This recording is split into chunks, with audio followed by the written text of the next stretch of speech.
A viral video that led to the arrest and resignation of a Saratoga County Sheriff's deputy. Join me for those stories and more, plus your complete Storm Tracker forecast, all next on News 10 ABC at 4.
Next on News 10 ABC, crews are on the scene of a tractor trailer rollover in Hoosick. Why this is not an unfamiliar sight on this particular stretch of road. Plus, the man who was part of a viral video that led to the arrest and resignation of a Saratoga County Sheriff's deputy, now facing charges himself. But first, a massive snowstorm slams parts of western New York. We're live in Lancaster as they prepare for another round of snow. News 10 ABC at 4 starts right now. Dedicated, determined, dependable. This is News 10 ABC at 4. Good afternoon. I'm Elisa Streeter. And I'm Lydia Colbita. Thank you so much for joining us. More than 6 feet of snow has fallen in parts of western New York, and more is on the way. At least 6 people are dead and more than 400 people without power as workers are scrambling to dig out before another storm arrives. It is our top story.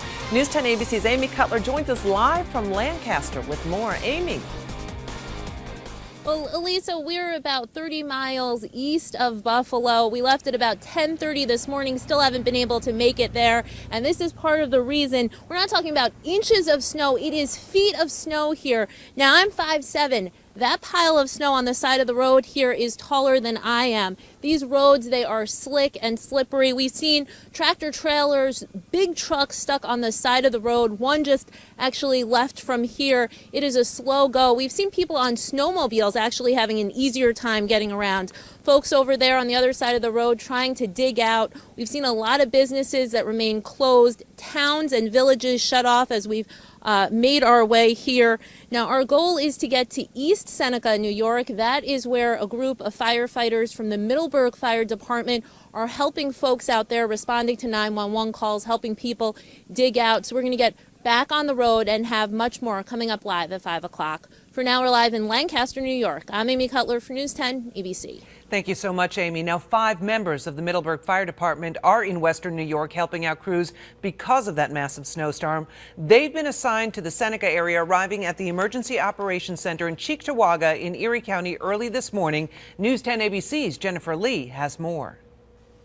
Firefighters here at Middleburg Fire Department answered the call and are now in Western New York helping other fire departments during this massive snowstorm. Actually wasn't that bad until we got right into Erie County. Assistant Fire Chief Jason Marsh and 4 other members headed out west late last night. They made sure they geared up for the weather, packing snowshoes, heaters, blankets, and their ATV. They left the firehouse around 11 o'clock last night, arriving in Cheektowaga little before 4 o'clock this morning. They met with other fire departments at the Emergency Operations Center, waiting for their assignment. They were deployed to West Seneca first, helping stranded drivers along the thruway and even responding to a woman in labor. From there, we went south into Seneca, and that's where we ran into about 4 to 5 feet of snow. A lot of the roads aren't even touched yet, so it's you just can't get through. It's kind of little paths around cars and one-lane traffic really on most of the roads still right now. Marsh tells me they teamed up with the local fire department for the afternoon. They were happy to see us.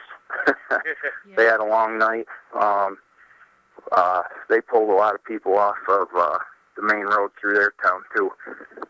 I think they called it 400. The assistant fire chief says they prepared themselves to help out in these type of disasters.